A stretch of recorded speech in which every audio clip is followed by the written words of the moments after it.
მოგესალმებით ქალბატონებო და ბატონებო, დიდი მადლობა მოგზაურობისათვის. ჩვენ დღეს გვექნება პირველი ლექცია ნიჩეს ფილოსოფიაზე, ნიჩეს მარადიული უკანდაბრუნების დეკონსტრუქცია, ასეთი სათაური აქვს. მე გახლავთ ელიზბარ ელიზბარაშვილი, ფილოსოფიის დოქტორი, პროფესორი. ძალიან დიდი გამსახურება არის ეს ლექცია, რომ ტარდება პარლამენტის ეროვნული ბიბლიოთეკის ხელმძღვანელობის ბატონი გიორგი კეკერიძეს. ჩვენ ჩავსვით 3 ლექცია, ეს იქნება პირველი, მარტის თვეში ვაპირებთ 2 ლექცია, ნახოთ როგორ გამოვა. საერთოდ საზოგადოებრივი ურთიერთობის სამსახურის მთლიანი შემადგენლობის და ქალბატონი მაიასი, რომელიც გვეხმარებოდა ჩვენ ამის ორგანიზებაში. ახლა პირველი ლექცია მე შევარჩიე ნიჩეს მარადიულ უკანდაბრუნებაზე ლექცია, იმიტომ რომ მე ვთვლი და მარტინ ჰაიდეგერი და ძალიან ბევრი მოაზროვნე, მათ შორის თვითონ ფრიდრიხ ნიჩეც, რომ იგივე ეს მარადიული უკანდაბრუნება არის ფრიდრიხ ნიჩეს ფილოსოფიის ეპიცენტრი. Der ewige Wiederkehr des Gleichen. რას ნიშნავს ეს? ცნობილი არის, რომ ეს არის მოძღვრება. რატომ დავარქვი მე დეკონსტრუქცია, მარადიული მოbrunების დეკონსტრუქცია, იმიტომ რომ საბოლოოდ ჩვენ ახლა შემოგთავაზებთ გარკვეულ მსჯელობა წარიმართება, რომლის ბოლოსაკანეს ჩვენ მივხვდებით, რომ ნიჩესთან ჩვენ სულაც არ აქვს იგივე ეს მარადიული დაბრუნების მოძღვრება. რაზეც ძალიან ხშირად საუბრობ, რომ არავითარი მოძღვრება ჩვენ არ აქვს და გვაქვს სულიად სხვა რაღაცა. ჩვენ დავშლით, მოვახდენთ გარკვეულწილად დეკონსტრუირება, დემონტაჟს ამ მარადიული მოbrunების, შემავალი ყველა მეტაფორა, სიმბოლოსი, რაც არის გამოყენებული ნიჩეს მიერ ტექსტებში. შემდეგ მოვახდენთ ამის ხელახლა რეინტეგრირებას და მივიღებთ სულიად სხვა სურათს. და რაც დავარქვებთ ამას, რაც სახელწოდებას უწოდებთ, ამაზე მე შემდეგ ვისაუბრებთ. ეხლა თავად ეს იდეა არის ფუნდამენტური იდეა ნიჩეს ფილოსოფიაში. ეს არის ყველაზე მნიშვნელოვანი იდეა თავად ნიჩეს აზრით და ძალიან ბევრი მკვლევარი ნიჩელოგის აზრით ამ გერმანელის აზროვნებაში. ეს არის ფუნდამენტური საფუძვლად მდებარე იდეა და რომელიც არ არის გამოყვანილი ნიჩეს სხვა იდეებიდან ანალიზისა და გარკვეული მსჯელობების გზით. ეს იდეა ნიჩეს გაუჩნდა უეცრად 1991 წლის ზაფხულში მის ცნობიერებაში უეცრად ამოტივტივდა ეს იდეა, პირობითად ჭყალებში მარადიული უკანდაბრუნების იდეა უწოდოთ, რომელიც მისთვის მანამდე იყო უცნობი. ის თავის უახლოეს მეგობარს პიტერ გასს წერილში წერს, რომ ჩემს ჰორიზონტზე გამოჩნდა ახალი იდეა, რომელზეც ჯერ არ მიგა საუბარი და ამჯობინებს დუმილს. ეს იდეა იმდენად ახალი არის ნიჩესათვის და იმდენად მნიშვნელოვანი არის, რომ ის ახდენს ნიჩეს მანამდე არსებულ ფილოსოფიას და მის შეხედულობის მთლიანად შერყებას. იცვლება ნიჩეს ფილოსოფიური გემოვნება, იცვლება მისი დამოკიდებულება სამყაროსადმი და ყველაფრისადმი მის გარშემო. მას უჩნდება ახალი განწყობები და ახალი ხედვა და ამ იდეის საფუძველზე სულიად სხვანაირად გამოიყურება ნიჩეს ფილოსოფია და მისი შეხედულებები. აი სწორედ ეს არის მარტინ ჰაიდეგერის აზრი, რომ მარადიული უკანდაბრუნების იდეა ნიჩეს ფილოსოფიაში ცulis ყველაფერს და შემაქვს სულად ახალი განწყობა. და თავად ნიჩესთვის, რომ ეს არის მისთვის სასწაულმოქმედი და ყველაზე ნოვატორული იდეა. ეხლა აქედან გამომდინარე, ბუნებრივია, რომ ძნელია, რომ ეს იდეა ჩვენ მივიჩინოთ ბუნების ციკლურობის კონცეფციად, ან სხვანაირად ვთქვათ, დროის წრებრუნვის, სამყაროს წრებრუნვის კონცეფციად, რომელიც ძალიან გავრცელებული იყო საერთოდ უძველეს სამყაროში და ანტიკურ ფილოსოფიაში. ბუნების ციკლურობის კონცეფცია რას ნიშნავს, რომ სამყარო ბუნავს წრეზე, დრო, სამყარო და სამყაროში არსებული ყოველი არსი ბუნავს წრეზე, ყველაფერი ბრუნდება ისევ იმავე სახით და ეს უკან დაბრუნება არის მარადიული. თვითონ როდესაც ჩვენ სიტყვით გვესმის ეს იდეა Der ewige Wiederkehr des Gleichen, იგივე ეს მარადიული განმეორება, ჩვენ წარმოვიდგენთ დროისა და სამყაროს ციკლურობას. აი ეს არის ყველაზე დიდი შეცდომა, რაც შეიძლება საერთოდ იყოს ნიჩელოგიაში. არსებობენ მკვლევარები, როგორც ევროპაში, ამერიკაში, ასევე საქართველოში, რომლებიც მიიჩნევენ, რომ მარადიული უკანდაბრუნების იდეა არის დროის ციკლურობის კონცეფცია. საერთოდ უნდა ითქვას, რომ დროის ციკლურობის სამყაროს ციკლურობის კონცეფცია არის უძველესი იდეა სამყაროში დაწყებული ინდოევროპული ძველი აზროვნებიდან, სემიტურ, ეგვიპტურ აზროვნებაშიც გვაქვს ეს და რა თქმა უნდა ანტიკურ ფილოსოფიაშიც. აი გავიხსენოთ ჩვენ პირველ რიგში ვედები, ეს არის უძველესი ინდოევროპული ტექსტი, მეგონი მსოფლიოში ყველაზე ძველი ტექსტი არის ვედები, რიგვედა, სადაც სწორედ გვაქვს ჩვენ ერთ-ერთი რამდენიმე ჰიმნში არის სამყარო შედარებული უდიდეს ბორბალთან, რომელიც ბრუნავს. და ეს ბორბალი ბრუნავს და მასთან ერთად ბრუნავს მთელი სამყარო ყველა სულიერი არსება და ეს ბრუნვა არის დაუსრულებელი. შემდეგ ყურანებში ჩვენ გვაქვს ვინც იცნობთ არის ესეთი გაგება მაჰა-იუგა, ეს არის ციკლი, ერთი ციკლი სამყაროს წარმოშობიდან მის დაღუპვამდე. მაჰა-იუგა შედგება შინით რამდენიმე იუგასაგან. ეს არის პირველი იუგა, ანუ ეპოქა კრეტა-იუგა, შემდეგ ტრეტა-იუგა, შემდეგ დვაპარა-იუგა და ბოლოს არის კალი-იუგა. კალი-იუგა არის ბოლო ეპოქა, როდესაც სამყარო მიდის საბოლოო რეგრესისაკენ, დეგრადაციისაკენ და კალი-იუგას ბოლოს სამყარო იღუპება და ხდება აპოკალიფსი. ყველაზე მეტი სიკეთე და ყველაზე ჰარმონია არის კრეტა-იუგაში, პირველ იუგაში და შემდეგ ყოველი იუგა, რომელიც მას მოსდევს, არის დეგრადაცია, მორალის, კაცობრიობის, ცხოვრების, სამყაროსი და ბოლოს სამყარო მიდის დასასრულისაკენ. რა ხდება აპოკალიფსის შემდეგ? ანუ კალი-იუგას შემდეგ სამყაროში ხდება წარღვნა ან კატასტროფა, არის სხვადასხვა ვერსიები. ყურანებში არის რომ ეს ხდება წყლით, ანუ დაიძირება მთელი სამყარო ოკეანეში, არის რომ ცეცხლით ნადირდება. ჩვენ სხვადასხვა ვერსია გვაქვს, მაგრამ ერთი არის არსებითი, რომ სამყარო ასრულებს თავის არსებობას. და შემდეგ იწყება ბრაჰმას ღამე, პრალაია, როდესაც არსებობს უკიდეგანო ოკეანე და მეტი არაფერი და ბრაჰმას გზირი. და მთელი სამყარო ესე ყველაფერი ელოდება შემდგომ ისევ სამყაროს ხელახლა წარმოშობას და სამყაროს ხელახლა რომ ქმნის ბრაჰმა იწყება ბრაჰმას დღე და ბრაჰმას დღე იწყება სწორედ აი ამ იუგების ხელახლა გავლით. და ეს მთლიანი ციკლი არის ერთი მაჰა-იუგა და მაჰა-იუგები ერთმანეთს მოყვებიან უსასრულოდ. აი ეს არის სამყაროს ციკლურობის გამოხატულება ყურანებში, ანუ ეს არის ძველი ინდური მითოლოგია, სადაც გვაქვს ციკლური კონცეფცია. შემდეგ ბჰაგავად გიტაში ასევე შეგვიძლია გავიხსენოთ კრიშნა, როდესაც პირდაპირ საუბრობს, რომ მე მივეცი ბუნება უჩინარმა ამ ბრუნავს სამყაროს დასაბამი და სამყარო ბრუნავს წრეზე. იგივე გვაქვს ჩვენ უძველეს სემიტურ აზროვნებაში სამყაროს ციკლურობის კონცეფცია, იქ უფრო ასტროლოგიურ ციკლებს უკავშირდება ეს, ეგვიპტეშიც არის ეს გააზრებული. ანტიკურ ფილოსოფიაში, ძველ საბერძნეთში, პირველ რიგში ჩვენ ვავიღოთ ჰესიოდე, რა თქმა უნდა, მაინც ინდოევროპული აზროვნების წარმომადგენელია და მთლიან ბერძნული მითოლოგია მომდინარეობს და დავალებული არის ძველი ინდური მითოლოგიისაგან, საერთოდ ინდოევროპული მითოლოგიისაგან და ჩვენ ჰესიოდესთან თეოგონიაში და სამუშაო და დღეში გვაქვს 5 საუკუნე. 5 საუკუნე იუგას ანალოგია, პირველი არის ოქროს საუკუნე, მეორე ვერცხლის საუკუნე, მესამე სპილენძის, მეოთხე არის ტროას გმირთა ეპოქის საუკუნე და ბოლო არის რკინის საუკუნე, რომელიც ესე იგი დეგრადაცია მოდის ბოლოსკენ და ბოლოს რკინის საუკუნე თავდება სამყაროს არსებობა და ჩვენ მივიდივართ კატასტროფისაკენ. და ჰესიოდესთან იგულისხმება, რომ ამის შემდგომ კიდევ ხდება ახლიდან წარმოქმნა სამყაროსი და იწყება ეს 5-ვე საუკუნეს გავდივართ თავიდან. ბერძნულ აზროვნებაში შემდგომ აი სამყაროს ციკლურობა ძალიან იყო განვითარებული ორფიკულ ტექსტებში, პითაგორეიზმში.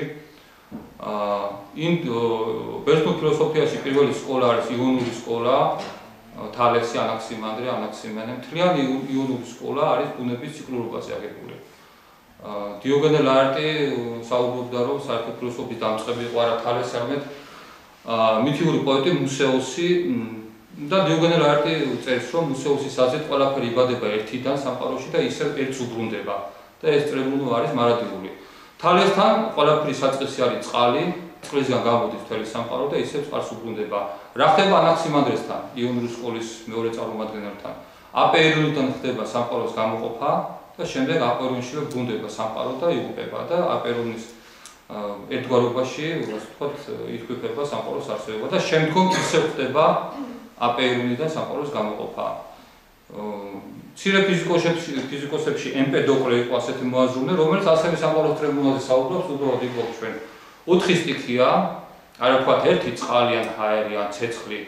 არამედ გვაქვს 4 სტიქია, ეს არის მიწა, ცეცხლი, წყალი, ჰაერი და ამ 4 სტიქიის ერთგვაროვნებიდან, რომელიც შერწყმული არის რაღაც ერთგვაროვან მასაში, განუყოფელ მასაში ხდება დიფერენციაცია ამ სტიქიონების და დიფერენციაცია ინტეგრაციის პროცესში სხვადასხვა სინთეზი ხდება ამ ელემენტების და ჩვენ სახეს გვაქვს სამყაროს სხვადასხვა საგნები.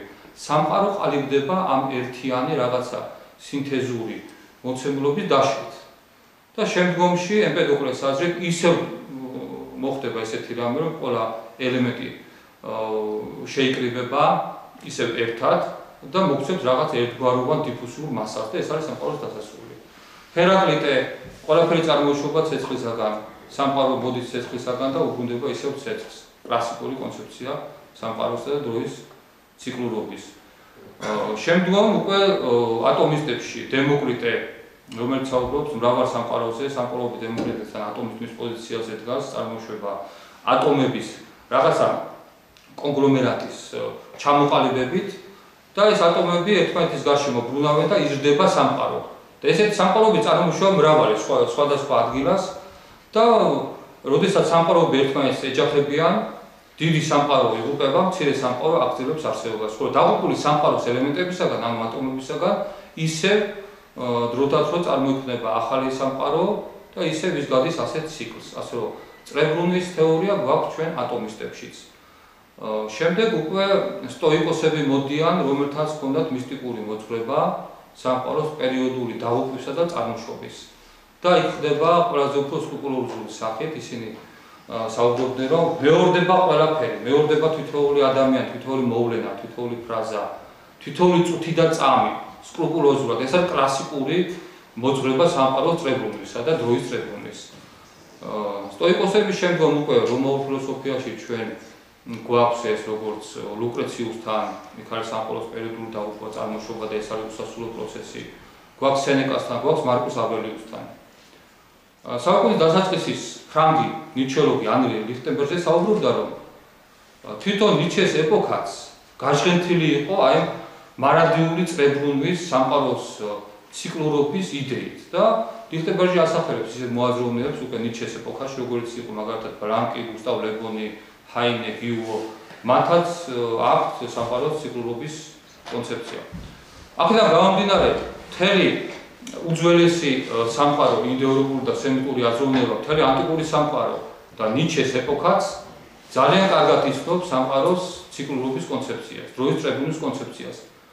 მაშინ რა ხდება, რომ ეს მივიჩნიოთ ნიჩეს ორიგინალურ და სასწაულმოქმედ იდეად, რა თქმა უნდა, ეს უკვე იქნება უკვე საოცრო გამოდის, იმიტომ რომ ნიჩე ერთ-ერთი ყველაზე დიდი მცოდნე ანტიკური ლიტერატურის და საერთოდ ანტიკურობის თავი რო დავანებოთ ინდურ და აღმოსავლურ აზროვნებას, შეუძლებელია რომ არ ცოდნობდა, რომ სამყარო წრებრუნვა არის უძველესი იდეა მსოფლიოში საერთოდ.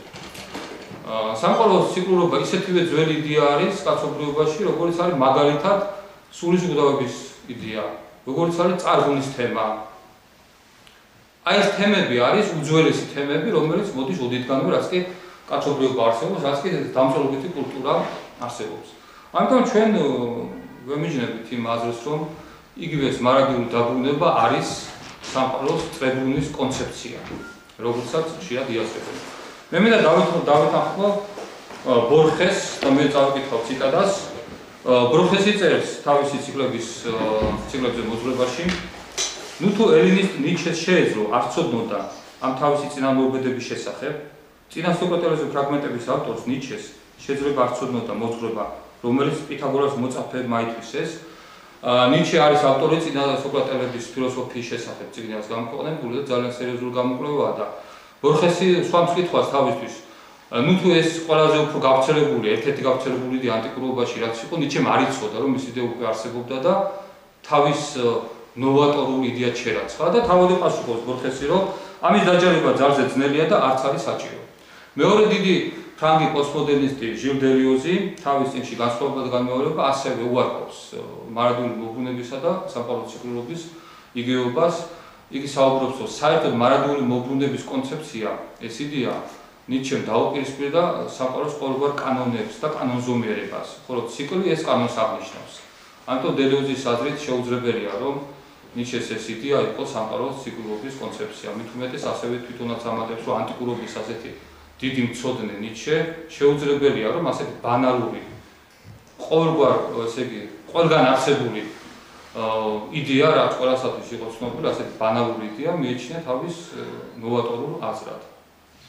ესე იგი, ჩვენ შეგვიძლია პირველი პატარა შეჯამება გავაკეთოთ, რომ ეს იდეა მარადიული მოbrunების მოძღვრება არ უნდა გავიაზროთ ჩვენ სამყაროს ციკლის კონცეფციად, არ უნდა გავიაზროთ დროის ტრიბუნის კონცეფციად და ჩვენ გავიხსენოთ თვითონ ზარათუსტრაში, როდესაც ზარათუსტრა ჯუჯას უყვება ამ იდეის შესახებ, მესამე თავში ზარათუსტრაში რა ხდება, რომ ჯუჯა წარმოთქვამს სიტყვებს, როდესაც მოისმენს ზარათუსტრას ამ პოეტურ-ქარაგმული ფორმით გამოთქმულ იდეას, რომ ჯუჯა ამბობს თვით დროს წრეა და ამის შემდგომ ზარათუსტრა უბრალდება ჯუჯას და საკმაოდ გაკითხავს. რატომ? იმიტომ რომ ზარათუსტრა ფიქრობს, რომ არის დიდი საშიშროება, რომ ჩვენ მარადიული მოbrunების მოძღვრება, რაც უნდა ზარათუსტრა მიხადაგოს, რომ გავიგოთ როგორც წრე, უბრალო წრე, ბანალური წრე.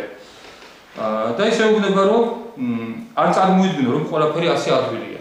ზარათუსტრა ეუბნება ჯუჯას, არ წარმოიდგინო, რომ ყველაფერი ასეთი ადვილია, ანუ ჯუჯა ახდენს ამ იდეის პროფანაციას, მის გაუბრალეობას და გაპრიმიტიულებას.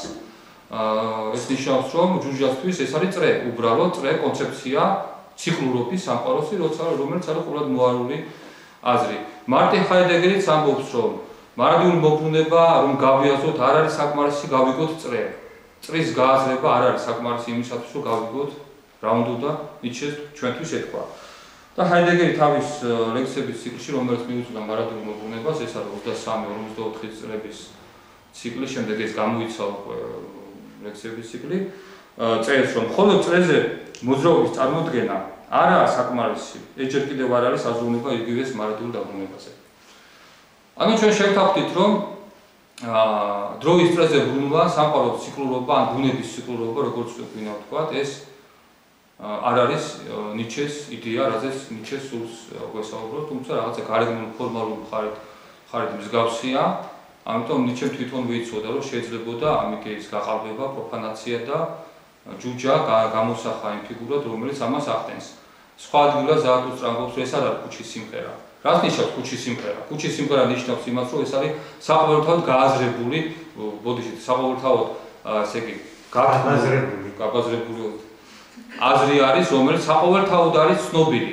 ქუჩის სიმღერა, რომელიც ყველამ იცის და რომელიც ყველაფერშია. და ეს ქუჩის სიმღერა მეტაფორულად თუ გადავიტანთ, ეს არის ბანალური აზრი ისტორიაში, საკაცობრიო ისტორიაში. ქუჩის სიმღერა იქნება ის ბანალური აზრი, რომელიც არის ბუნების ციკლურობა. ეხლა ჩვენ თუ ამ ბანალურ სიმღერას მოვწყდებით და ვაღიარებთ, რომ ციკლურობასთან ჩვენ საქმე არ აგვაქვს და გვინდა რომ გავიაზროთ რა არის მარადიული მოbrunების იდეა, ევროპულ ნიჩოლოგიაში ნიჩეს სიცოცხლიდან დაწყებული უკვე ნიჩე ჯერ კიდევ ცოცხალი იყო, როდესაც ნიჩეზე უკვე ციკლები წერებოდა, თუმცა ნიჩე მაშინ უკვე აღარ იყო ჯამთელი, ის ბოლო 10 წელს გაატარებს სიგიჟეში. უკვე იწყება ნიჩოლოგიის მთელი პლეიადა მოაზროვნების ევროპაში, ევროამერიკაში, რუსეთში, საქართველოში. საუკუნის დასაწყისიდან იწყება უკვე ნიჩეაზე აზროვნება. მთლიანობაში შევაჯამოთ, მაგალითად, საუკუნის 19 საუკუნის ბოლოდან დღემდე ჩვენ მარადიული მოbrunების გააზრებაში გვაქვს ორი ძირითადი მაგისტრალური ხაზი. ერთი ხაზი ეკუთვნის გეორგ ზიმერსა და მარტინ ჰაიდეგერს, დავარქვათ მას ზიმერ-ჰაიდეგერის ორი გააზრება. მეორე ხაზი ეკუთვნის ფრანგ მოაზროვნეს ჟილ დერიოს. ეს არის ორი საინტერპრეტაციო მიმართულება, რომელიც მოიცავს ბევრ მოაზროვნებს.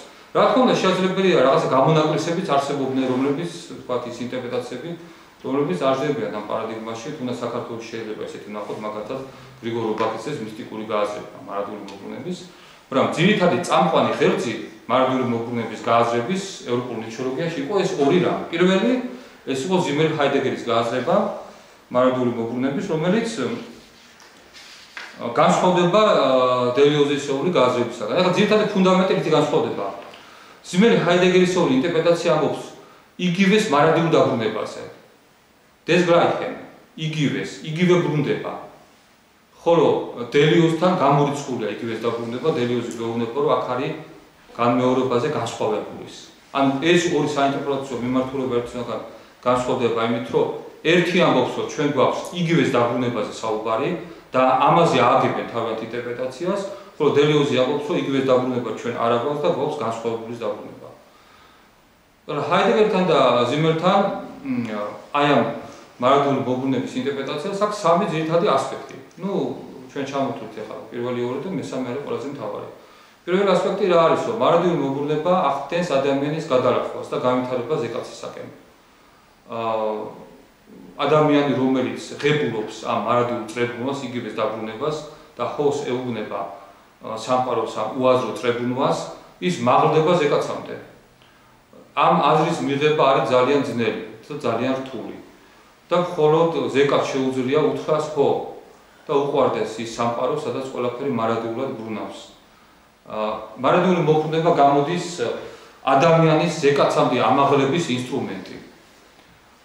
ამ აზრს იზიარებდა მაგალითად ანრი ლიხტენბერგი და ალოიზ რირი, ფრანგი ნიჩოლოგების საუკუნის დასაწყისში, რომ მარადიული მოbrunება ნიშნავს ადამიანის მხრიდან ამ მარადიული მოbrunების ხოს თქმას და ამით ჩვენ გვაქვს გზა ზეკაცისაკენ. რადგანაც ადამიანი თავისი ბუნებით მარადიული მოbrunებას ვერ მიიღებს, ვერ ეტყვის ხოს, ვერ ექნება სიყვარული ასეთი სამყაროს მიმართ. მეორე ასპექტი არის მორალური რეგულაციის ასპექტი, ეს რას ნიშნავს, რომ ეს არის კანტის კატეგორიული იმპერატივის გარკვეული სახესხვაობა, ამაზე ეწევს გეორგ ზიმელი, რომ მარადიული მოbrunება აყალიბებს ჩვენში გარკვეულ მორალურ იმპერატივს, რომელიც განსხვავდება ქრისტიანობისაგან ან სხვა რელიგიისაგან. ეს არის ავტონომიური მორალი, რომლის მიხედვითაც ლაპარაკი იმაზე, რომ უღმერთობის პირობებში არ უნდა დაუშვათ ყველაფერის ნებადართულიას აზრი. ღმერთის სიკვდილის პირობებში ნიჩე არის კაცრად წინააღმდეგი, რომ აღიაროს, რომ ყველაფერი ნებადართულია. ღმერთის სიკვდილის პირობებში მორალური რეგულაცია ადამიანის, რომელიც ზეკაცისკენ, განვითარებისკენ გზაზე დგას, უნდა იყოს ეს მარადიული მოbrunება, რადგანაც მარადიულ მოbrunებაში ჩვენ ვხედავთ რას, რომ ეს არის მიდგომა, რომ ჩვენ ისე უნდა ვიცხოვროთ, თითქოს ჩვენი ცხოვრება მარადულად მეორდება. და ჩვენ თუ ასეთ მიდგომას ავიღებთ ჩვენ ცხოვრებაში, მაშინ თითოეული ჩვენი საქციელი, თითოეული ჩვენი ფრაზა, თითოეული ჩვენი განწყობა, თითოეული ჩვენი აზრი, ყველაფერი მარადულად მეორდება. ის მარადიულობის სხეულზე აღიბეჭდება და აქედან გამომდინარე გამოდის შინაგანი რეგულატორი, ადამიანის მორალური შინაგანი რეგულატორი და ჩვენ ვიღებთ გარკვეულ ავტონომიურ მორალს, რომელიც გარკვეულწილად განსხვავდება ქრისტიანობისგან, რა თქმა უნდა, მაგრამ აი კარლ იასპერსი და გეორგ ზიმელი ძალიან ბევრ შეხების წერტილს პოულობენ მარადიული მოbrunების ამ ასპექტსა და ქრისტიანობის მორალს შორის. და არის კარლ იასპერსის წიგნი ნიჩე და ქრისტიანობა, სადაც იასპერსი ძალიან აახლოვებს ნიჩეს ფილოსოფიას ქრისტიანობასთან. თუმცა ეს ქრისტიანული მოდერნიზირების მიმართულება და ნიჩოლოგიის საკმაოდ კრიტიკულად არის აღქმული. და მესამე მთავარი ასპექტი მარადიული მოbrunების, აი ძირითადი ღერძი, რაც არის ზიმელი ჰაიდეგერის ინტერპრეტაციაში, ეს არის მეტაფიზიკური აზროვნების გადალახვა. მეტაფიზიკური აზროვნება რა არის, მოკლედ ვთქვა. ეს არის აზროვნება, როდესაც ჩვენს ცნობილებაში სამყარო გაყოფილია ორ ნაწილად. გაყოფილია წარმავალ, ყოფით სამყაროდ და მარადიულ უკვდავ სამყაროდ. ესე იგი, თვალხილული სინამდვილე, წარმავალი სინამდვილე და მარადიული უკვდავი სინამდვილე. აი ორ ნაწილად სამყაროს გაყოფა არის მეტაფიზიკური აზროვნება.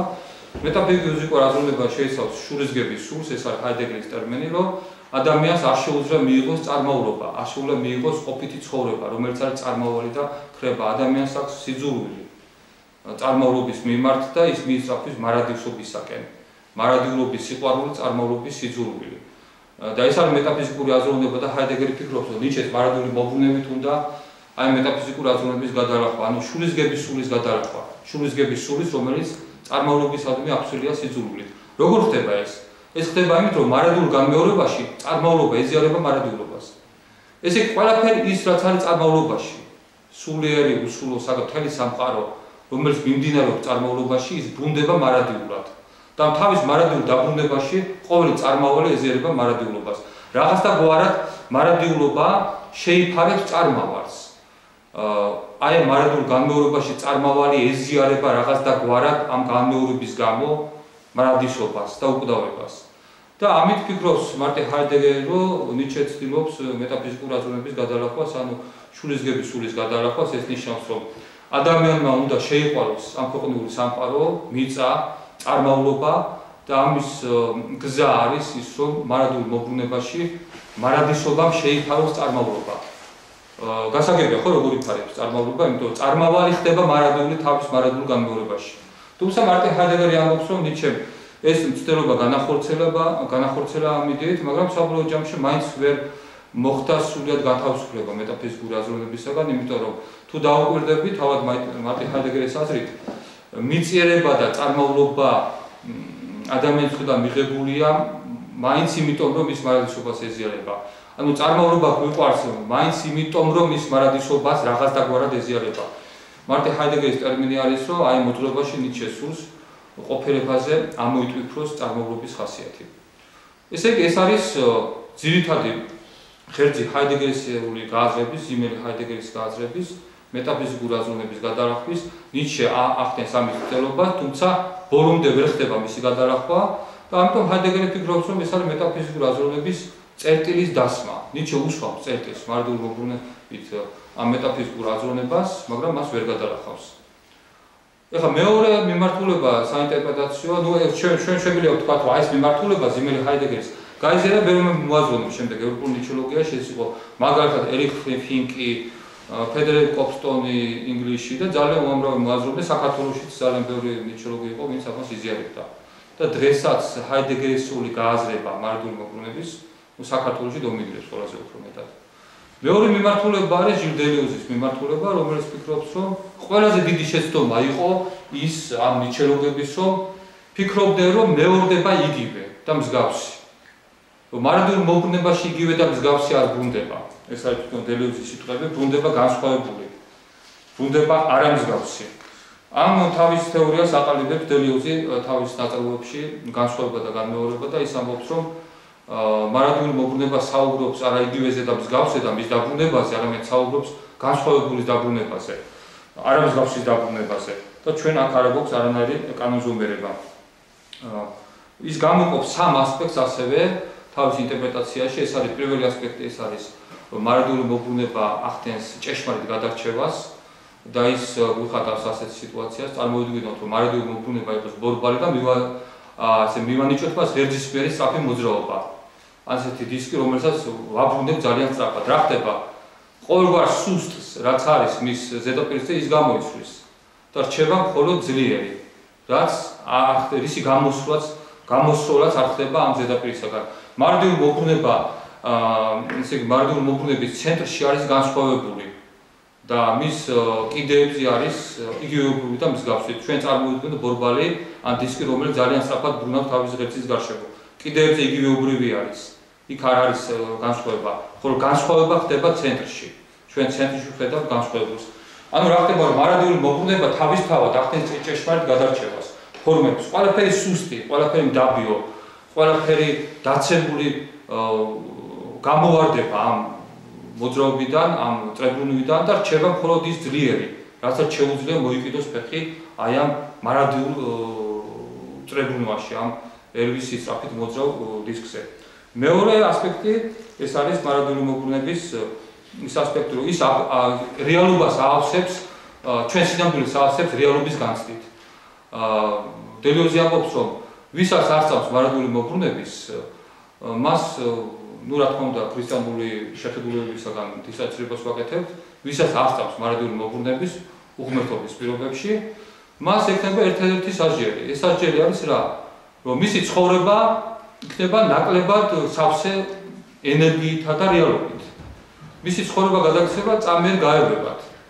და ესეთი ადამიანი საკუთარ თავს განიცდის ეპიფენომენად, რომელიც უბრალოდ ჩაიქროლებს, გაიურებს სამყაროში და გახდება. ხოლო მარადიული მოbrunების წმენა ადამიანის ცხოვრებას შეძენს რეალობასა და შეძენს ენერგიას იმით, რომ ადამიანის ცნობიერებაში ყოველთვის არის ეს ზის, რომ ყველაფერი რაც სამყაროში ხდება, მის ცხოვრებაში, მის გარშემო ყველაფერი მეორდება მარადიულად.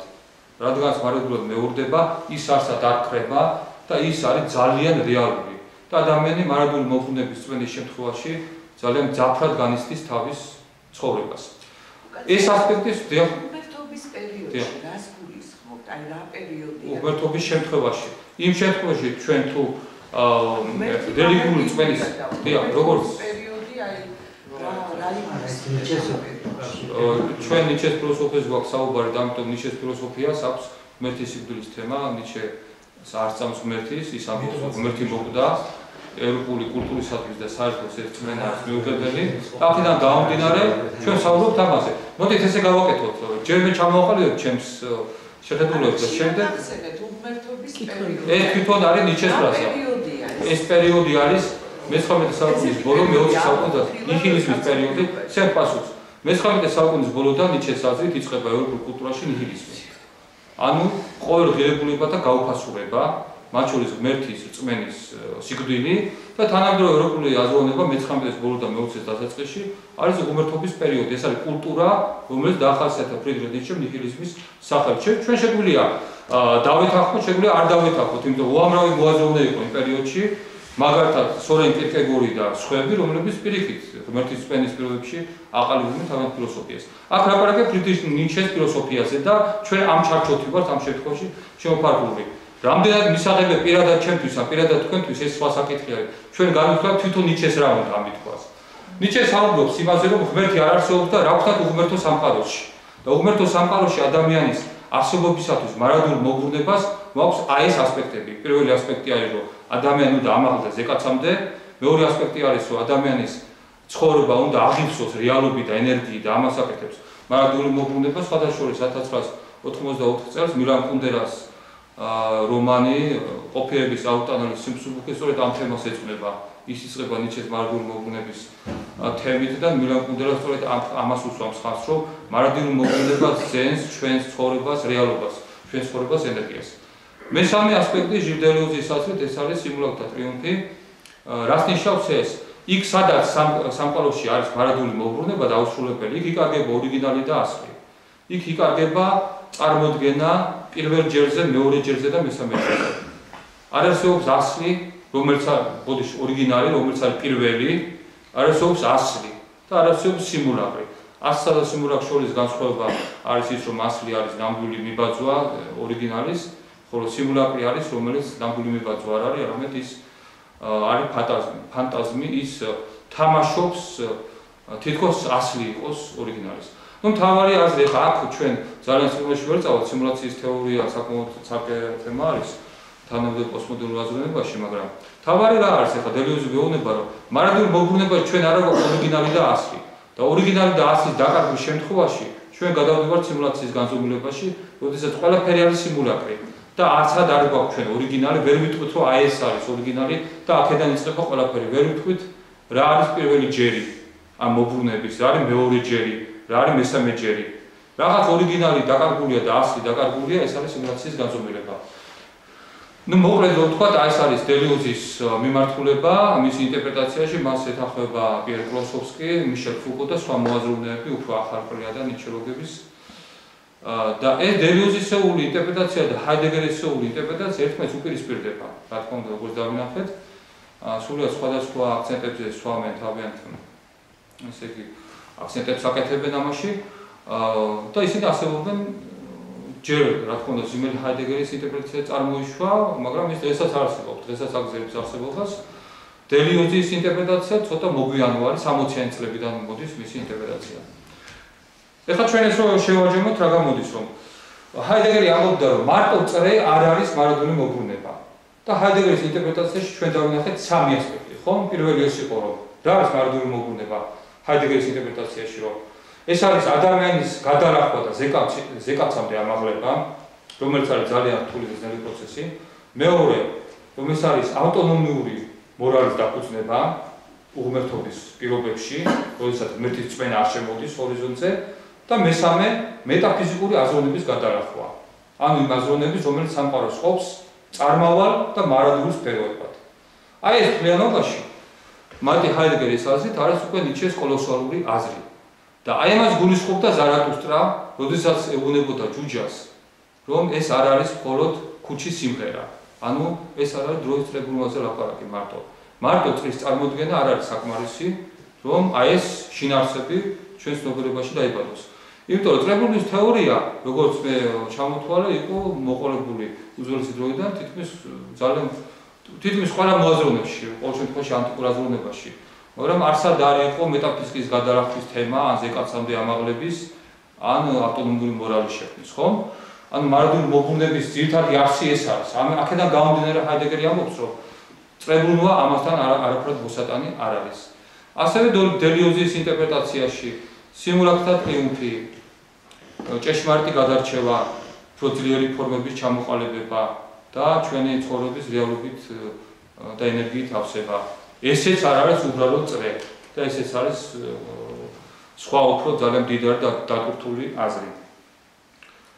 ეხლა აი ეს ორი ინტერპრეტაცია დღეს არსებობს, მაგრამ ჩვენ დღევანდელი ჩვენი შეხვედრის ჩემი აი მოხსენების მიზანი ის არის, რომ იქნებ გავუნახოთ ჩვენ მაინც სხვა მიმართულება, რაც არის ტრადიციულად საქართველოში იქნება თუ თქვათ ევროპაში და ამერიკაში, თანამედროვე კვლევარები იზიარებენ ან ჰაიდეგერისეულად მარადულ მოbrunებას, ან დელიოზისეულად.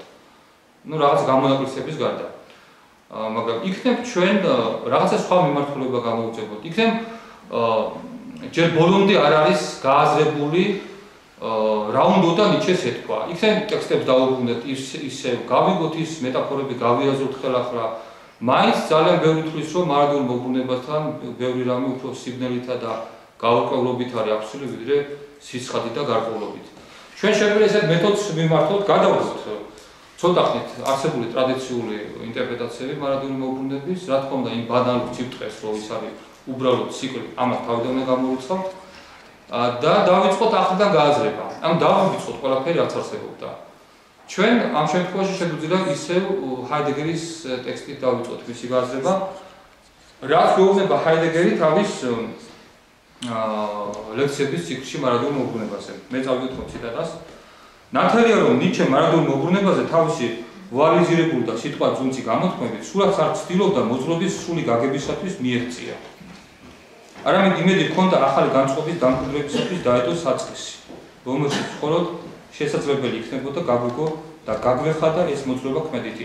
ანუ ჰაიდეგერი რაც ამბობს, რომ ნიჩე თვითონ სულაც არ ცდილობდა რომ შეექმნა კონცეფცია. თვითონ ავტორი ნიჩე არ ცდილობდა რომ ჩვენთვის გასაგები გაეხადა რაც ეს აუბრობს. და ის ყოველთვის ამას მალავდა და თუ გამოთქვამდა პოეტურ ხარაგული ფორმით, რაღაცა ჩაშიფრული მეტაფორებით, ან გარკვეული იდეების თამაშით. აი მაგალითად ჰაიდეგერი ამბობს, რომ სამჯერ ახსნა ნიჩე მარადული მოbrunება, პირველად ეს იყო ხიალურ მეცნიერებაში, ეს იყო გადარბენით, ფაქტურად ერთი გვერდიც არ იყო, შემდეგ ზაატუსტრაში ეს იყო მეორე და მესამე ნაწილში, სადაც არის პოეტური ხარაგული ფორმით გამოთქმული და არავითარი კონცეფცია არ არის ჩამოყალიბებული და შემდეგ სიგეთისა და ბოროტების მიღმაში. ჩვენ შეიძლება კიდევ ერთი ფრაგმენტი ვნახოთ, მაგალითად ძალაუფლების ნებაში, აი სახელწოდებით ფრაგმენტებში. ძალაუფლების ნება ეგეთ რამე არ გამოუცია ნიჩეს, შემდეგ დაარქვეს მას კვლევარებმა. იქაც არის რამდენიმე ფრაგმენტი მარადულ მოbrunებაზე. ჰაიდეგერი ამბობს, რომ აი ეს ასეთი 3-4 გადარბენითი გადმოცემა ამ იდეის ეს ნიშნავს, რომ ნიჩემ არაფერი არ გითხრა. როგორ შეიძლება რომ ასეთი დიდი მოაზროვნის ფილოსოფიაში, რომელსაც აქვს უამრავი ნაწარმოები დაწერა, ძირითადი იდეა, სასწავლო მოქმედი, ნოვატორული, რომელმაც თვითონ ნიჩეს აზროვნება გარდაქმნა, იყოს მხოლოდ ნახსენები სამჯერ, ისის გადარბენით. ამიტომ ჰაიდეგერი ამბობს, რომ აქ ჩვენ გვაქვს სხვა რამესთან საქმე. ნიჩე შეგნებულად დუმს. მას არ უნდა რომ გადმოსცეს ის, რაც მან იცის, რაც მას გონებაში აქვს და გარკვეული მინიშნებებით და პოეტური ხარაგული ფორმით გვანიშნებ და თან თავზასაც გვიგნებ ჩვენ ამაში. რა განწყობას აყალიბებს ესე იგი ჰაიდეგერის აზრით ნიჩე? განწყობა რა არის? განწყობა იქნება მეტაფორებით, სხვადასხვა ფერებით, ფრაზებით, სიტყვა ძუნწი, ესე იგი წინადადებებით, რომელიც აღარ გაიშიფრება რას ნიშნავს და იდეათა თამაშით. ანუ ჰაიდეგერი ამბობს, განაც ძალზე ცოტა არ არის სამი ასეთი ახსნა იმ ფრაზის გამოსახატავად, რომელიც მთელს მის ფილოსოფიას საფუძვლად უნდა დაედოს. სიამბულეში ნიჩე სულაც არ უზიარებდა მოპოვებულს, პირიქით, მარავდა მას. ამას ამბობს ჰაიდეგერი თავის ლექციების ციკლში. და მე ხა წავიკითხავ თვითონ ნიჩეს ფრაზას, რომელიც მან მისცემა პიტერ გას თავის უახლოეს მეგობარს 1891 წელს, როდესაც მას ეწვია ეს იდეა, რას წერს თავის მეგობარს. ჩემს ჰორიზონტზე გამოჩნდა აზრი, რომლის მსგავსი ჯერ არ ვიცოდი. მაგრამ მასზე არ მსურს საუბარი და ვცდილობ შევინარჩუნო შეუდრეკელი სიმშვიდე. ანუ ნიჩე თავად აღიარებს, რომ ეს აზრი მისი ცნობიერების ჰორიზონტზე უეცრად გამოჩნდა. მისი მსგავსიც კი არ იცოდა ნიჩე. ანუ ეს არ არის გამოყვანილი ნიჩეს წინა მსჯელობებიდან, წინა იდეებიდან, ის უცებ ამოტივტივდა ნიჩეს ცნობიერებაში და თავის მეგობარსაც არ უმხელს ეს რა არის და ის ამბობს, რომ მაგრამ მასზე არ სულ საუბარი. მარტი ჰაიდეგერი სწორედ ამას იმოწევს, რომ ნიჩეს დუმილი სწორედ აქ ჩანს. თვითონაც ზუსტად ეგ აზრი იგულისხმება. ზუსტად მარადიულ მოbrunებას გულისხმება. მარადიულ მოbrunებაზე მოხს, აბარა. გრასისადმი წერილში. ზუსტად ეგ არის. მარტი ჰაიდეგერიც ამას ამოწევს, რომ მარადიულ მოbrunებაზეა და სწორედ მარადიულ მოbrunების იდეა 1991 წელს გაუჩნდა ზაფხულში ნიჩეს და ეს იმ დროის წერილი არის. 1800 უკაცრავად. ეხლა საბოლოო ჯამში ასწვრის მარტი ჰაიდეგერი, რომ ახსნაში ასეთი სიძუნწე, რასაც ნიჩე თავაზობს ამ მოძღვრების გადმოცემისას, ძალზე გავს შეგნებულ დუმილს. ეს მართლაც არის ყველაზე ნამდვილი დუმილი, რადგანაც ის, ვინც საერთოდ არ საუბრობს, ახდენს მხოლოდ თავისი სიჩუმის დემონსტრირებას. ხოლო ის, ვინც ხსნის ხარაგმულად და სიტყვა ძუნწად, დუმს სწორედ იმაზე, რაზეც აუცილებელია დუმილი. ანუ ნიშნეს, რომ არაფერი არ ეთქვა მარადიულ მოbrunებას, საერთოდ არც ერთი ფრაზა, არც ერთი მეტაფორა არ შემოთავაზებინა, ეს იქნებოდა უაზრო სიჩუმე, არაფრის თქველი. მაგრამ ის გვაწვის ჩვენ მეტაფორებს, ხარაგმებს იმისათვის, რომ მე დადუმდეს. ეს არის ჰაიდეგერის აზრი, ასე ჩვენ ვეთანხმებით. მეორე დიდი მკვლევარი ჟილ დელიოზიც ეხმიანება ჰაიდეგერის ამ პოზიციას, ის ამბობს, რომ არ აქვს ნიჩეს ჩამოყალიბებული მარადიული მოbrunების მოძღვრება, ეს არ არის არც კონცეფცია და არც მithumetes მოძღვრება.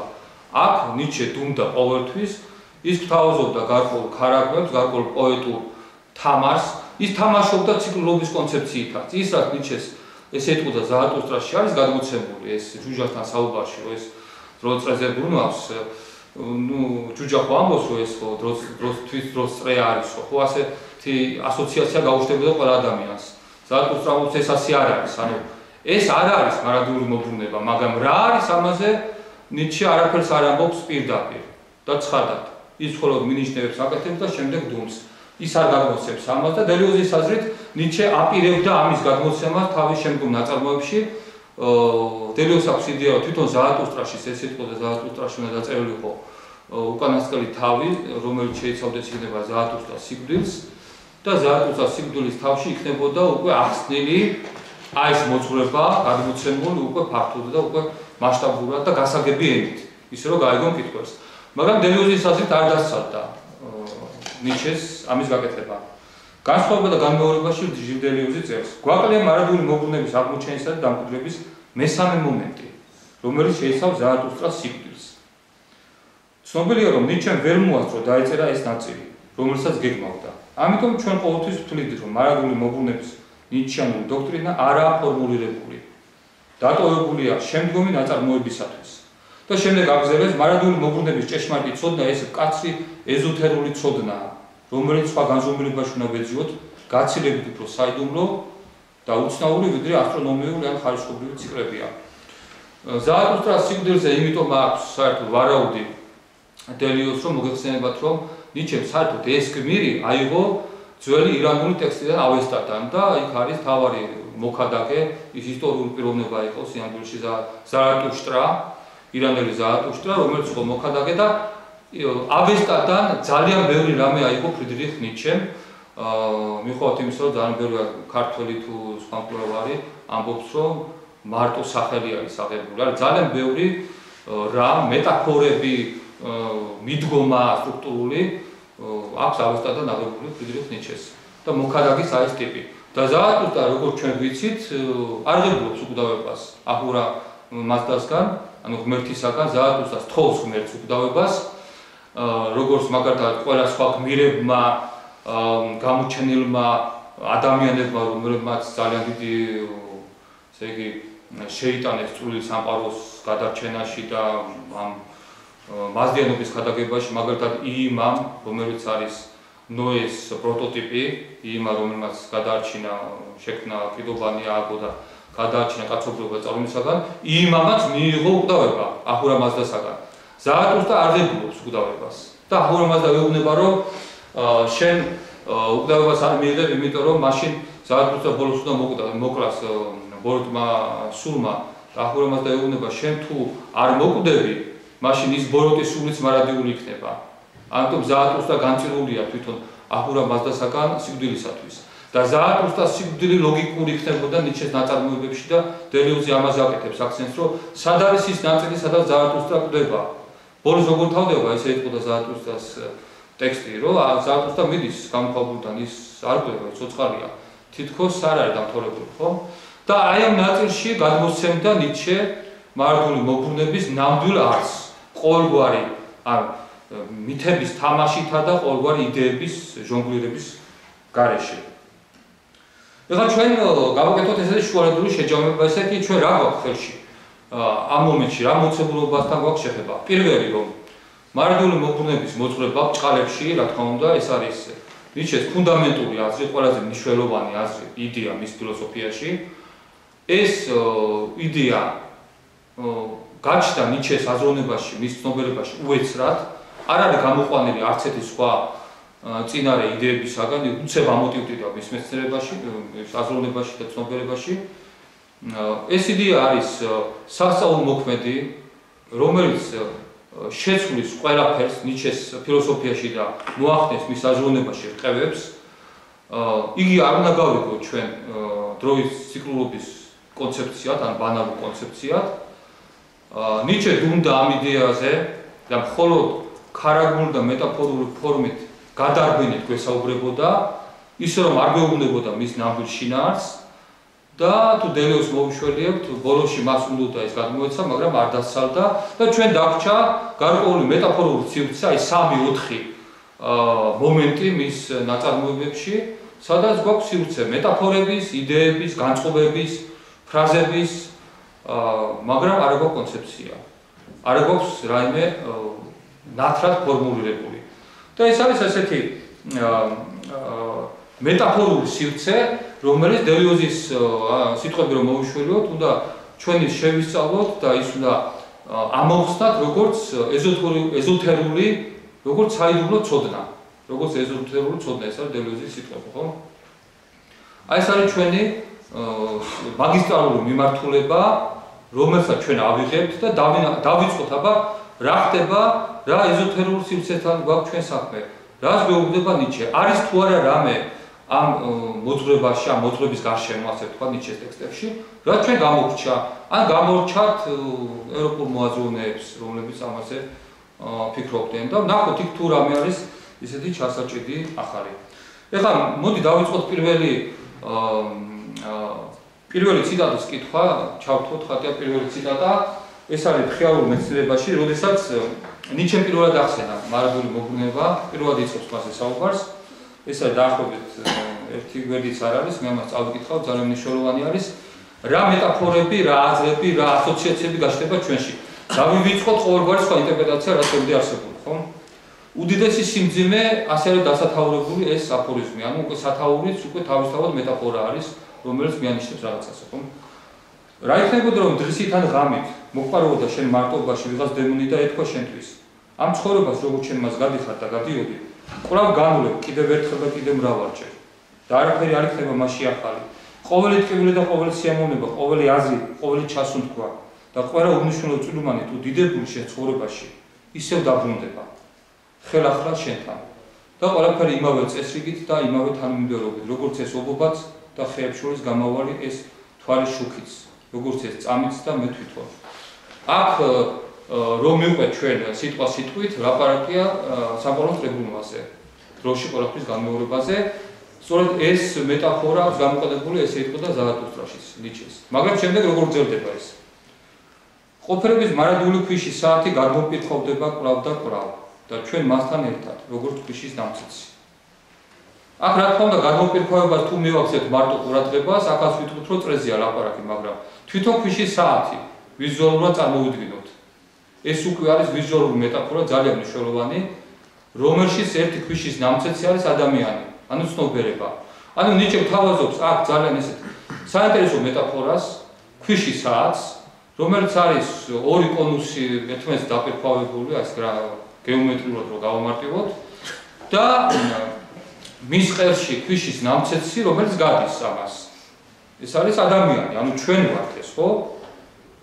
და ჩვენ მასთან ერთად როგორც ქვიშის ნამცეცი. განაშენ არ მივარდებოდი, აი ამას რო გეტყოდი, განაშენ არ მივარდებოდი კბილების ჭეითა და წყევლით ამგვარად მოსაუბრე დემონს. ანდა ერთხელაც მოგიწევდა შენ განგეცადა სასწაულებრივი წამი, როდესაც შენ მას უპასუხებდი. შენ ღმერთი ხარ და არასოდეს არ გამიგია მე რაიმე უფრო ღვთაებრივი. ანუ აქ ლაპარაკია იმაზე, რომ თუ ჩვენთვის ეს აზრი იქნებოდა საშინელი, მიუღებელი და დაუნძიმებელი დემონად აღვიქვამდით იმას, ვინც ამას გვეტყოდა. ხოლო თუ დავინახავდით მის ჭეშმარიტ აზრს და თუ გავიაზრებდით და დავიჭერდით იმას, იმ ღვთაებრივ ჭეშმარიტებას, რასაც გვეუბნება ეს, მაშინ მას მივუშვებდით ღმერთად. ეს არის მთავარი გარდაქმნის მომენტი.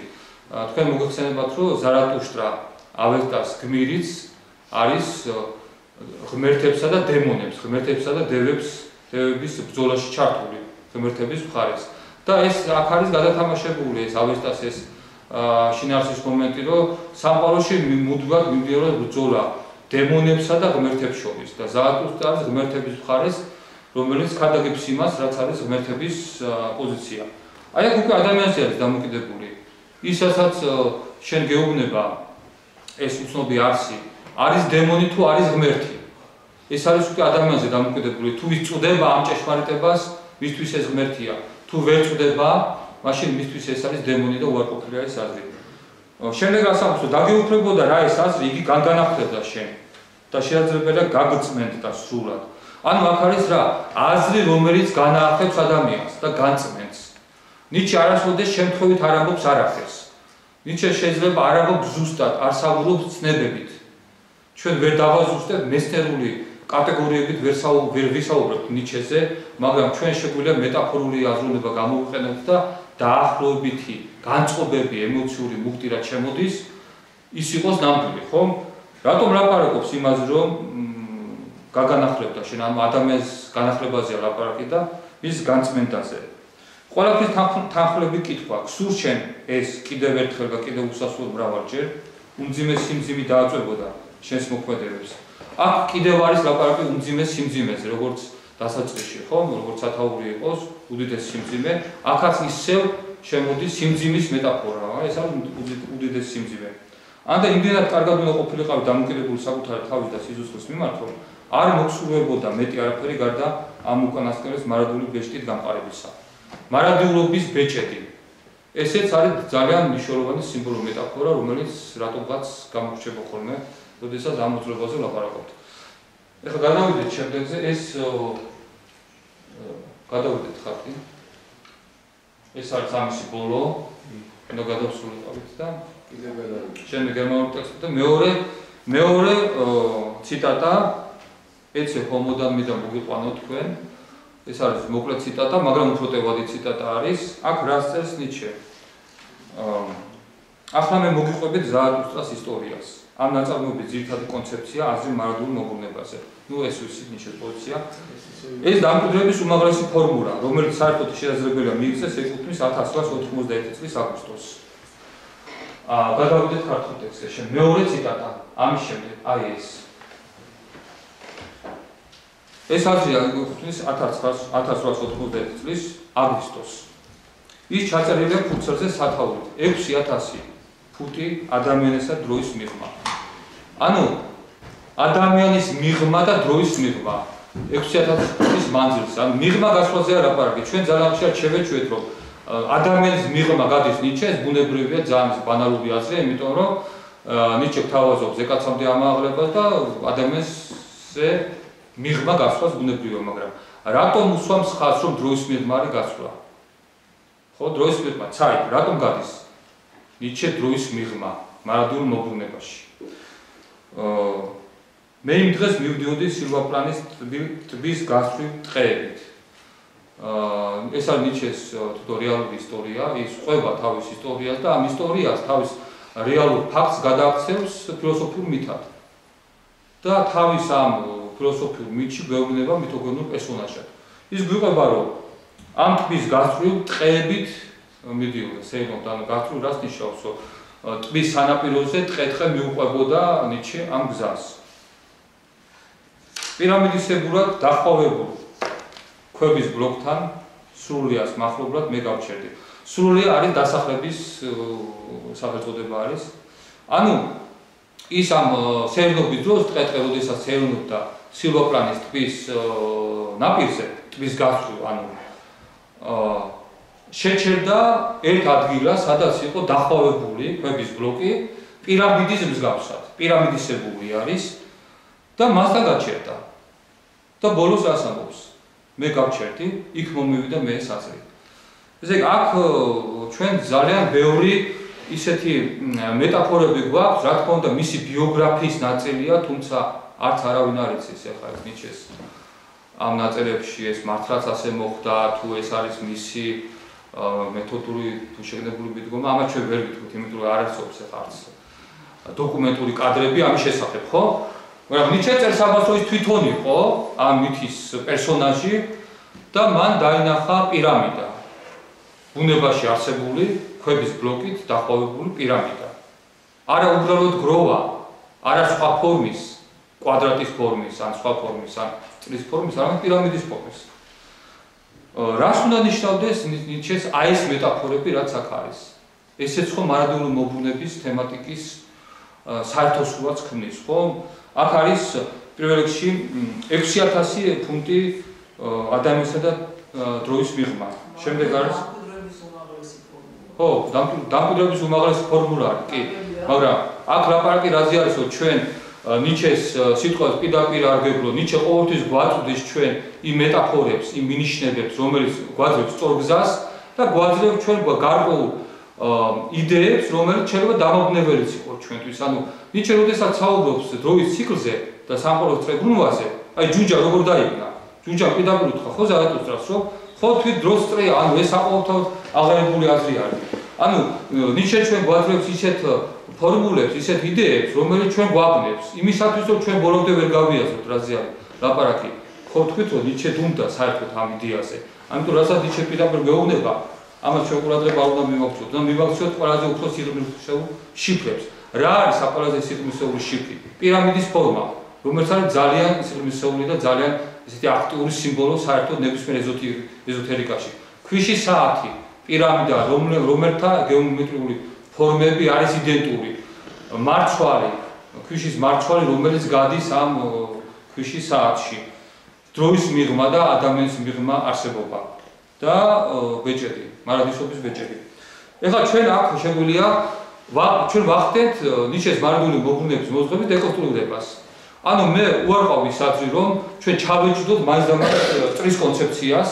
წრის კონცეფცია ჩვენ აქ გვაქვს, მაგრამ როგორც ერთი იდეა, როგორც ერთი მომენტი, ამ ტექსტებშიც არის, დასაწყისში იყო, რომ წრებრუნვაზე საუბრობდა ნიჩე, მაგრამ ჩვენ აქ გამოვნახეთ 8 ძირითადი ასპექტი და ამ 8-დან უმეტესობაზე არ იყო არასოდეს ყურადღება გამოხმულებული ნიჩელოგიაში ყოველ შემთხვევაში. ეხლა რა ასპექტები არის? აი მარტო ამ ორი ფრაგმენტიდან რო ვთქვათ, ზარათუსტრის ფრაგმენტი შეგნებულად არ მოვიყვანე, იმიტომ რომ ის იდენტურია მხიარული მეცნიერების დასაწყისის ფრაგმენტის, უბრალოდ უფრო გაშლილი არის იქ. ის პოეტური ფორმით ციკლურობის კონცეფციასთან არის თამაში. ამ ფრაგმენტებში ჩვენ გვაქვს შემდეგი მოცემულობები. პირველი, დროის წრის სამყარო ციკლურობის კონცეფცია. ანუ ჩვენ აქ კონცეფცია გვაქვს როგორც სიმბოლო. კი ლაპარაკობს ზარათუსტრას და ნიჩეს წრებრუნვაზე და სამყაროს ციკლურობაზე. მაგრამ ეს პირდაპირ კი არ უნდა გავიგოთ. ეს არის იდეებით თამაში. ის ამ კონცეფციით ჩვენ რაღაცას გვანიშნებს. ის კი არ გვეუბნება, რომ ეს არის სამყარო ასეთი. ის გვეუბნება, რომ აი ამით მე შენ სადღაც მიმხავხარ კიდევ და მოусმინე სხვა რამეს და ეს სხვა რამეს რომ მოусმინო სხვა ასპექტებს, რაც ნიჩეს აქვს გადმოცემული. მეორე ასპექტი რა არის? ქვიშის საათის მეტაფორა. სადაც ჩვენ ვართ ნამცეცი და მოძრაობთ ამ საათის შიგნით. მესამე, ამ იდეით განახლება და განწმენდა. ანუ ადამიანის განახლება და განწმენდა ამ იდეით. მეოთხე, უდიდესი სიმძიმე, როგორც მეტაფორა და ძალიან ფიგურირებს ამ იდეის ჩამოყალიბების დროს. მეხუთე, ადამიანისა და დროის მიღმა ყოფნა, 6000 ფუტის მიღმა. მეექვსე, სილვაპლანის ტბის გასწვრივ მოძრაობა. ესეც არ არის ხელწამოსაკრავი მნიშვნელობის იდეა, ან საერთოდ რატო დაწერდა ნიჩე, რახაც არის ეს ტექსტში და არის ასეთ მნიშვნელოვან ადგილას მას ესე იგი ნიჩემ ხაზი გაუსვა და ის არ უნდა გამოვტოვოთ მხედველობიდან, ის უნდა მივიღოთ ნებისმიერი ასეთი გააზრების დროს მხედველობაში. მეშვიდე პირამიდისებურად დახვეებული ქვების ბლოკი და ამ ბლოკთან გაჩერება და მეორე მარადისობის ბეჭედი. ესე იგი, როგორც ხედავთ, ჩვენ არის 8 ასპექტი რო გამოყვავით ჩვენ აი ამ თვითონ ის ტექსტებიდან, ჩვენ დავინახეთ, რომ მარადიული მოვლენების ეს იდეა, ეს კონცეფცია დროის წრეულის არის ერთ-ერთი ასპექტი, რომელიც არის იდეა თამაში. ნიჩე ამ იდეით თამაშობს და გვანიშნებს რას, რომ იმას გვანიშნებს, რაც ვედებიდან მოყოლებული, ესე იგი, მთელი ანტიკურობა ამაზე საუბრობდნენ, იმას არ გვანიშნებს, რა თქმა უნდა. ის გვანიშნებს, რომ ჩვენ გვაქვს საქმე დროისა და მარადიულობის რაღაც საიდუმლოსთან. და შემდეგ უკვე მას გადავყავართ შემდეგ მეტაფორებში. ეს არის მხოლოდ სიმბოლო, წრის სიმბოლო, წრეულის კონცეფცია რა არის? საყორო წრეზე. წრის სიმბოლო ძალიან არის აქტუალიზირებული ნიჩეს ნაწარმოებში, განსაკუთრებით ზარათუსტრაში. ერთი არის წრე, როგორც საყორო წრეულო, ანუ კონცეფცია, ამ ბუნების ციკლურობის. მეორე არის წრე, როდესაც ესეთ სურათია, როდესაც არწივი ზარათუსტრას ფრინველი ჰაერში წრეს აკეთებს და დაფრინავს წრეზე. მესამე წრის სიმბოლო გვაქვს, როდესაც გვერი არის შემოხვეული არწივის ყელზე. მეოთხე წრის სიმბოლო არის, როდესაც ლაპარაკია მარადისობის ბეჭედზე. და მარადისობის ბეჭედზე არის სწორედ ამ ტექსტში ლაპარაკი, ხო? ანუ წრის სიმბოლოს აქტუალიზება ხდება და წრეზე ხდება აქცენტი. ეხლა რას ნიშნავს წრე? წრე ნიშნავს პირველ რიგში ნიშნებთან ბეჭედს. და ბეჭედი ნიშნავს საქორწინო ბეჭედს მარადისობასთან და მე მინდა აგერ მესამე ფრაგმენტი ვნახოთ ჩვენ, ორო ფრაგმენტი. რას წერს თავად ნიჩე. როგორ არ უნდა მივლტოდე მე მარადისობისაკენ და საქორწინო ბეჭედი და ბეჭდისაკენ, უკან დაბრუნების ბეჭდისაკენ. აი ესოდეს შემხედრება მე ქალს, რომლისგანაც ბავშვი მომიდებოდა. ვიდრე იმ ქალისა, ვინც მე მიყვარს, რადგანაც მე შენ მიყვარხარ, მარადისობავ. რადგანაც მე შენ მიყვარხარ, მარადისობავ. აი ეს არის ნიჩეს ტექსტი, რომელთაც რას გვეუბნება, რომ ის საუბრობს მარადისობასთან ბეჭედზე. მარადისობასთან საქორწინო ბეჭედზე. და ეს საქორწინო ბეჭედი არის ძირითადი მიზანი იმ წრის, ყველა წრის იმ აქტუალიზებების, რაც ნიჩემ გააკეთა. ციკლური თეორია იქნება, არწივის ფრენა იქნება წრეზე თუ გველი იქნება შემოხვეული მის კისერზე თუ სხვა. ჩვენ მივყავართ ამ მეტაფორას ერთ-ერთ ძირითად აქცენტამდე. მარადისობის ბეჭედი, უკაცრავად საქორწინო ბეჭედი მარადისობასთან. ნიჩეს მიყავს ერთ-ერთი მეტაფორა იქეთკენ, რომ გვანიშნოს, რომ მე საუბრობ მოძღვრებაზე, რომელიც გამოხატება მეტაფორულად მარადისობასთან საქორწინო ბეჭედი. ეს ნიშნავს მარადისობასთან შერწყმას. რას ნიშნავს ეს? ამაზე უკვე მისი შემდგომი მომენტები და მეტაფორები გვესაუბრებიან. ეს არის შემდგომი მეტაფორა სილვაპლანის ტბის გასწვრივ სეირნობა, ტყე სეირნობა, ანუ დურხდიდელდა ტყეების გასწვრივ სილვაპლანის ტბის სანაპიროსთან. თუ ნიჩე სანაპიროს გასწვრივ, ანუ ტბის გასწვრივ არ მოძრაობს, მაშინ არ იტყოდა მის გასწვრივ, ხო? მაშინ ის მოდის ტბიდან, მოძრაობს სადღაც უკან, ხო? აქ ლაპარაკია ისეთი განმარტება, რომ ტბა არსებობდა ტბის სანაპიროზე ტყეების გასწვრივ, ანუ ტყის სანაპიროს გასწვრივ, ნიჩე მიუყვება გზას. ეხლა ამ მეტაფორათი ნიჩე გადმოგვცემს სამყარო სტრუქტურას. ეს არ არის უბრალოდ მისი რაღაცა ისტორიული ფაქტი, რომელიც ჩაიწერა დრიურში და მოხვდა ამ ნაწერში.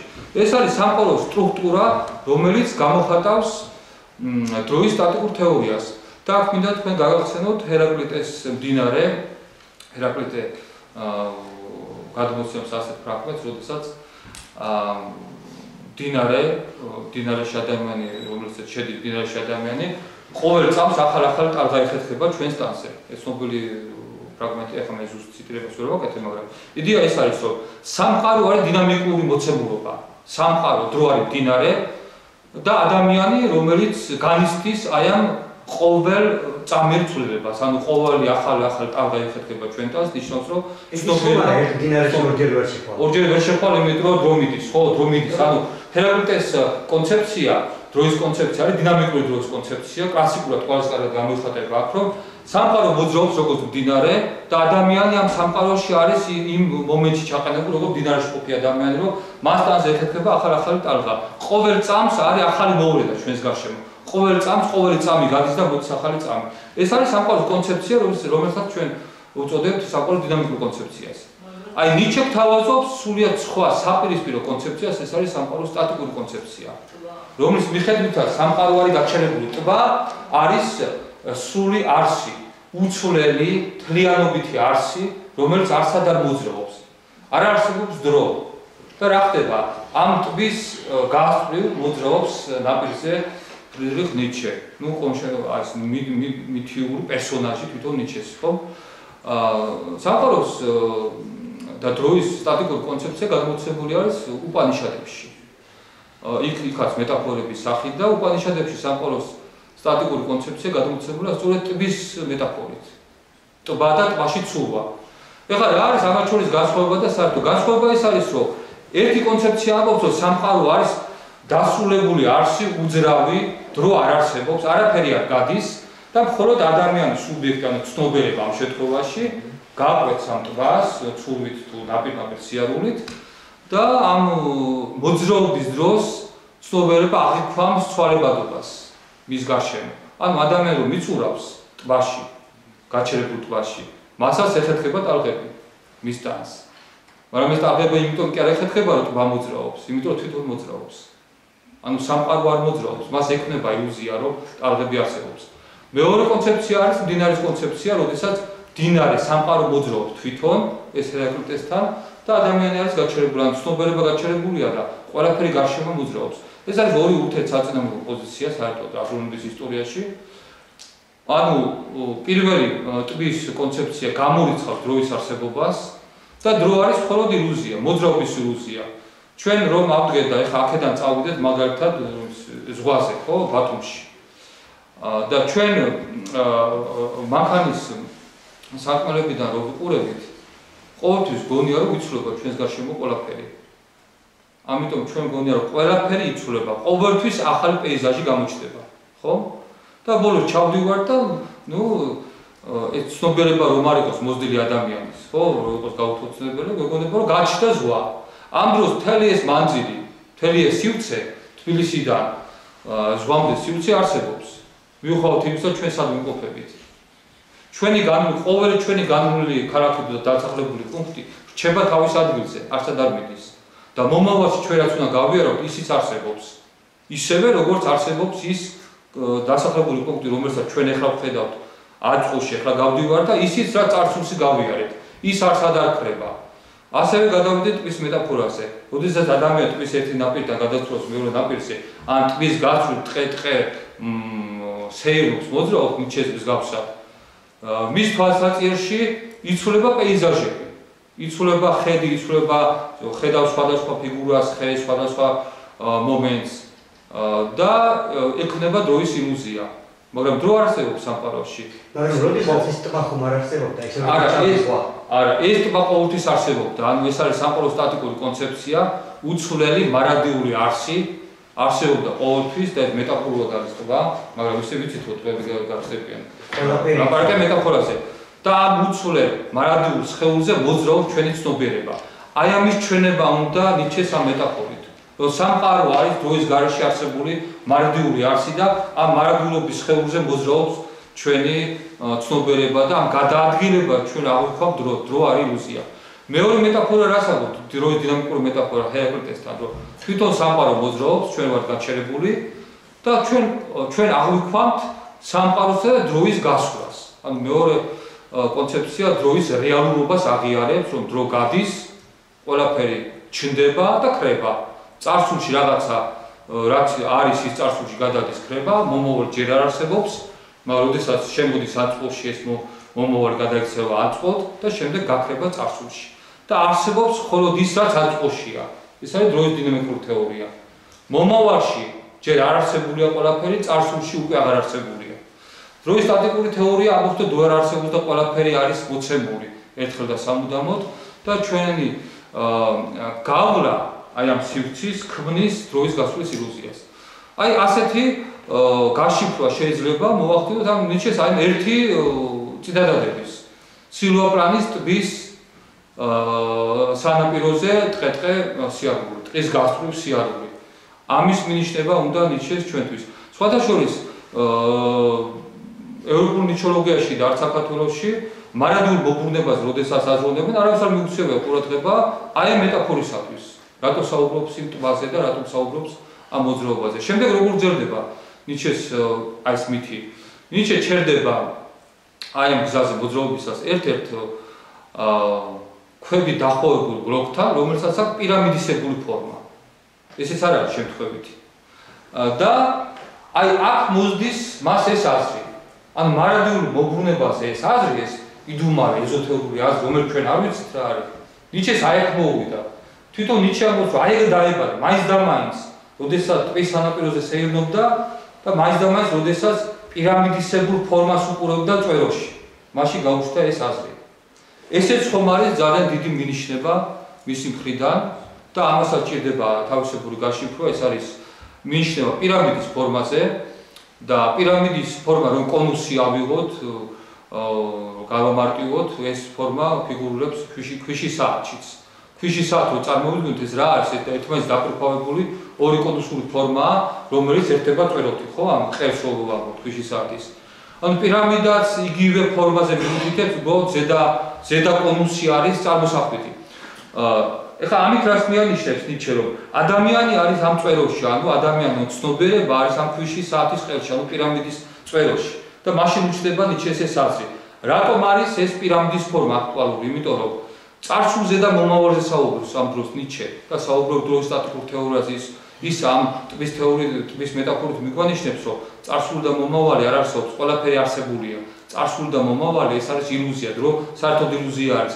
ამიტომ გვეუბნება რომ ნიჩე, რომ მე ამ დროს ვარ 6000 ფუტით მიღმა ადამიანის და დროის მიღმა, ხო? ამიტომ უსვამს ხას ის დროს, რომ ის დროის გარეშე არის.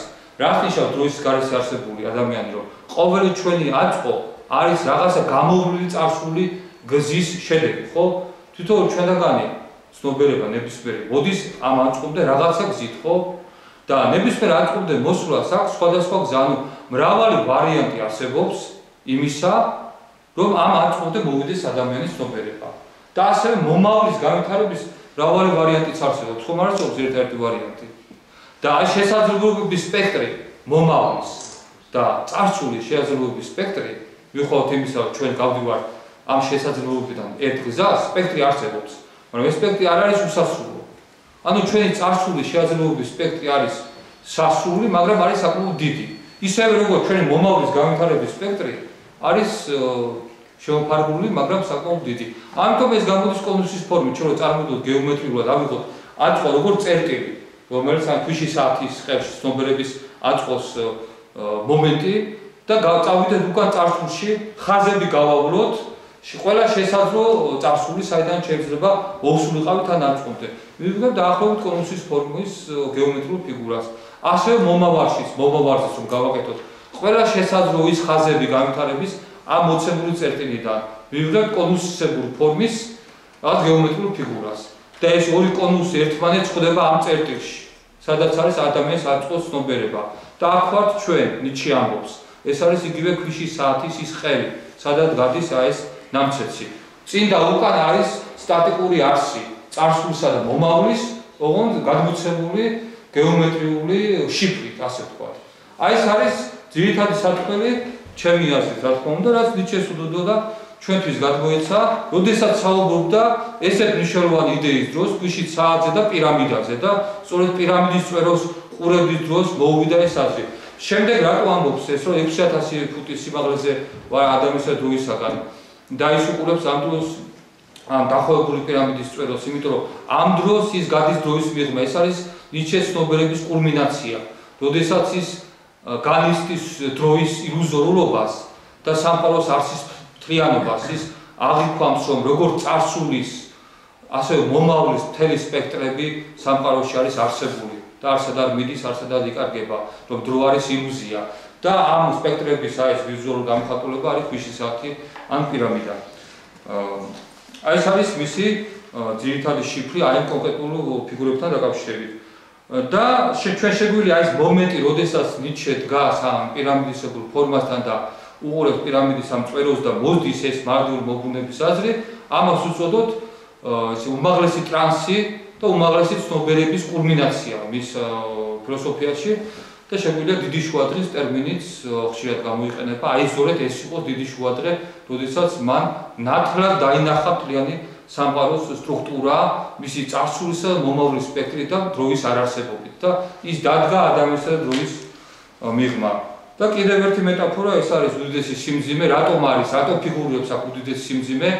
მარტინ ჰაიდეგერის აზრით უდიდესი სიმძიმე მარტივ მოbrunებას იმიტომ უკავშირდება, რომ ეს არის ძნელად ასატანი აზრი, იმიტომ რომ ადამიანი ვერ გაუმკრავდება, ამას ჭირდება გაბედულება, რომ მიიღო მარტივ მოbrunება. ჩემი აზრით უდიდესი სიმძიმე უფრო არის იდეის მნიშვნელობაზე ახდენს აქცენტს. აი მაგალითად როგორც ქვან როდი ჩავარდება ოკეანეში ან ზღვაზე ფსკერზე მიდის, ხო? ასევე წარმოიდგინე ადამიანის სულის ფსკერზე მიდის ის, რაც ყველაზე მძიმეა, რაც ყველაზე მნიშვნელოვანია. შეგო დასაწყისში ვთქვით, რომ ნიჩეს ფილოსოფიაში ამ იდეამ მოახდინა გადატრიალება, ყევები, მას შეუცვალა მთლიანად გემოვნება და ყველაფრის ხედვა ახლებურად დააწყებინა, ხო? აი ესეთი იდეა არის სწორედ ის მძიმე, ან მძიმე წონის იდეა, არა ძნელი, არამედ მძიმე წონის იდეა, რომელიც ჩადის ადამიანის სულის ფსკერამდე და ცვლის ყველაფერს, გარდაქმნის და განწმენს ადამიანს ყველაფერი იმისაგან, რაც არის ზედმეტი და განაახლებს ადამიანსა და ფილოსოფიას მთლიანობაში. ამიტომ აქვს ნიჩეს უდიდესი სიმძიმეზე და ადამიანის განწმენაზე აქვს საუბარი მეტაფორულად. ეხლა ჩვენ შეგვიძლია შევაჯამოთ, ესე იგი რა გამოვიდა ჩვენი ანალიზით, რომ ციკლურობის კონცეფცია არის ერთ-ერთი იდეა აი ამ მთლიან სურათში, რომელსაც ჩვენ უნდა მე პირადად ვარქმევ არა მარტივ მოbrunებზე მოძღვრება ჩვენ არა გვაქვს, ჩვენ გვაქვს სილვაპლანის ტბის მითი, რომლის აი ეს ელემენტები არის ეს ყველაფერი, მისი ერთ-ერთი ელემენტი არის მოძღვრება მარტივ მოbrunებაზე, თუ ამას უკუაიდურად გავიგებთ, ანუ ციკლი, რომელსაც ნიჩე თამაშობს და მივყავართ სხვა უფრო სიღრმისეული ჭეშმარიტებებისაგან, რომლის გაშიფრვაც არის საჭირო. ნიჩე აქ საუბრობს მითზე, ის ქმნის ფილოსოფიურ მითს. ისეთივე მითს ქმნის, როგორც მაგალითად პლატონმა შექმნა გამოქვაბულის მითი. მითი რა არის? მითი არავითარ შემთხვევაში არ არის კონცეფცია, არავითარ შემთხვევაში მითი არ აყალიბებს რაღაცას რაციონალურ დონეზე, გასაგებ დონეზე. მითში ყოველთვის არის ჩაშიფრული სიმბოლოები, სხვადასხვა იდეები, სხვადასხვა განწყობები, სხვადასხვა ფერები, ფრაზები და ქმნის რაღაც ამორფულ სივრცეს და ეს სივრცე არ არის აგებული ლოგიკურად, ის საჭიროებს გაშიფრვას, მას აქვს მრავალი პლასტი და მრავალი საქმელი. პლატონის გამოქვაბულის მითის გაშიფრვაც არ ხდება ერთი კუთხით, ხო? გამოქვაბულის მითში არის მრავალი პლასტი და შეიძლება უამრავი სხვადასხვა ინტერპრეტაცია მოახდინოს პლატონის გამოქვაბულის მითის.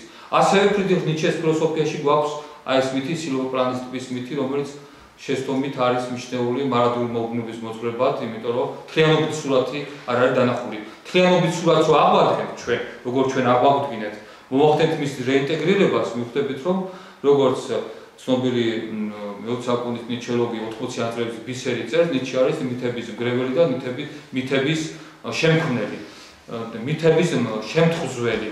და ეს საკმაოდ გავრცელებული აზრია, რომ ნიჩე ქმნის მითებს.